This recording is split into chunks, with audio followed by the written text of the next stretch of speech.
Morning class 12 subject maths में आपका सारणिक chapter चल रहा था, जिसमें आज आप सीखेंगे उपसारणिक तथा सहगुणनखंड मीन्स माइनर एंड कोफैक्टर। उपसारणिक हम किसे कहते हैं? हम कहते हैं किसी भी दी गई सारणिक के किसी अवयव का उपसारणिक उस अवयव से जाने वाले रो और कॉलम को हटा देने के पश्चात बची सारणिक कहलाती है। जैसे मैंने कहा, एक सारणिक हमने ले ली A11, A12, A13, A21, A22, A23, A31, A32, A33। हमने किसी भी सारणिक के किसी एक अवयव का उपसारणिक लिखना है। जैसे मान लो मैं कहती हूँ A32, तो A32 का उपसारणिक, तो अभी मैंने आपको परिभाषा बताई थी, उस अवयव से जाने वाले रो और कॉलम को हटा देने के पश्चात बची सारणिक आपकी कहलाती है उस अवयव की उपसारणिक। A32 से जाने वाले रो ये कॉलम और रो को हमने हटा दिया, तो बची सारणिक क्या? A11, A13, A21 और A23। तो ये A23 की उपसारणिक कहलाएगी। क्योंकि उपसारणिक को माइनर बोला जाता है, तो इसे निरूपित किया जाता है MIJ से। तो इसका मतलब A32 का उपसारणिक सारणिक A11, A13, A21, A32, जो कि हम लिखेंगे A जिसका निकालना है 3, 2, ये आपका उपसारणिक हो गया।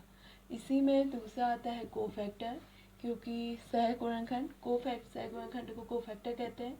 इसे हम CIJ से या आपकी बुक में AIJ से निरूपित किया गया है, जहाँ आपका AIJ फॉर्मूला होता है AIJ इक्वल टू -1 की power I plus J into MIJ means किसी भी सारणी का सहगुणनखंड निकालने के लिए आपको सबसे पहले उसके कोफैक्टर यानी उपसारणिक निकालने होंगे, और फिर जिस अवयव का सहगुणनखंड ज्ञात करना है उसे हम -1 I प्लस J से इंटू कर देंगे। वही उस सारणी का क्या हो जाएगा? सहगुणनखंड। जैसे मान लो मैं आपसे कहती हूँ, आपको यहाँ पर A21 का सहगुणनखंड ज्ञात करना है। सहगुणनखंड आपको इसका निकालना है, तो इसके लिए फॉर्मूला क्या होगा? A21 मीन्स -1 की पावर, यहाँ पर वैल्यू रख दीजिए 2 + 1, इसमें वैल्यू रखिए M21 मीन्स हमने उपसारणिक देखनी है A21 वाले पद की। तो A21 वाले से जाने वाले रो और कॉलम को हटा दीजिए, तो शेष बचे अवयव से बनी सारणी को हम उसका क्या कहते हैं? उपसारणिक कहते हैं। तो ये जाएगा कितना? -1 की पावर 3, यहाँ से हो गया A21 से जाने वाले अवयव हमने हटा दिए रो और कॉलम, तो बचा A12, A13, A32 और A33। तो ये आपका कहलाएगा A21 का सहगुणनखंड, जिसे हम CIJ या AIJ से भी कहते हैं, तो इसे हम A21 कहेंगे। तो यहाँ तक आपको समझ में आया होगा। अब इसी में देखिए, आपने R1 के सापेक्ष से सारणी का मान निकालना सीखा था, किसी भी रो किसी भी कॉलम के सापेक्ष प्रसरण करके। जैसे मैंने यहाँ पर R1 के सापेक्ष इस सारणी का प्रसरण कर दिया। अब मैं इसे कोफैक्टर के फॉर्म में लिखना चाहती हूँ। कैसे लिखेंगे? A11 को हम इंटू लिख सकते हैं -1 की पावर, कोफैक्टर का फॉर्मूला अभी बताया था AIJ इज इक्वल टू -1 की power I plus J into MIJ बताया था। तो -1 की power I plus J means 1 + 1, तो इसकी वैल्यू प्लस में ही आएगी, प्लस हो गया।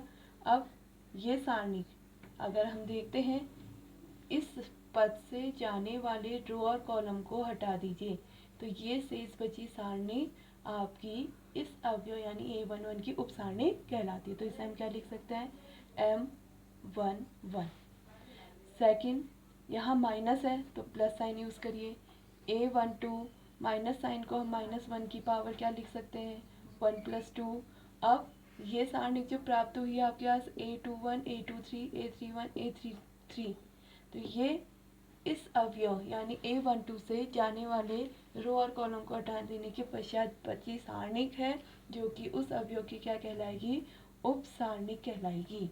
ऐसी थर्ड A13 -1 की पावर 1 + 3, ये हो जाएगी आपके M13। यहाँ तक समझ आ गया।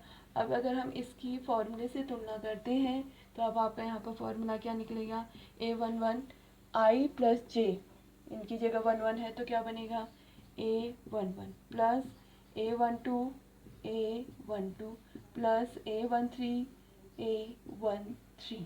तो अब आप देखिए, जब हमने किसी भी सारणी का प्रसरण किया, किसी भी रो के सापेक्ष, किसी भी कॉलम के सापेक्ष, आप करके देखिएगा सेम ऐसे हो। तो इसमें जब आप प्रसरण करते हैं उसके बाद जो हमें सह गुणनखंड के रूप में सारणी का मान प्राप्त होता है, जिस अवयव का हम मान, जिस अवयव को लेंगे उसी का सह गुणनखंड उसके इंटू माना चाहिए। कहीं ऐसा ना हो कि आपने यहाँ A12 ले लिया, यहाँ ले लिया A13, ऐसा कभी भी पॉसिबल नहीं होगा। तो जो अवयव होगा इंटू उसी सारणी का सहगुणनखंड, प्लस दूसरा अवयव A12 है तो उसी का सहगुणनखंड कैपिटल A12, प्लस A13 है तो यहाँ पर कैपिटल A13। आप C3 के सापेक्ष भी अगर प्रसरण करेंगे, अगर C3 के सापेक्ष आपने प्रसरण कर दिया C3 के सापेक्ष, तो यहाँ अवयव आपका क्या है A13, तो यहाँ क्या आ जाएगा कैपिटल A13।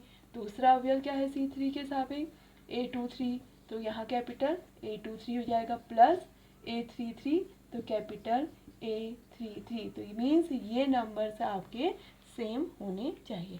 तो अब आप एक्सरसाइज आज देखेंगे इसके उपसारणिक और सहगुणनखंड से रिलेटेड, उसमें से जहाँ पर आपको प्रॉब्लम होगी तो आप क्वेश्चंस में से पूछ लीजिएगा।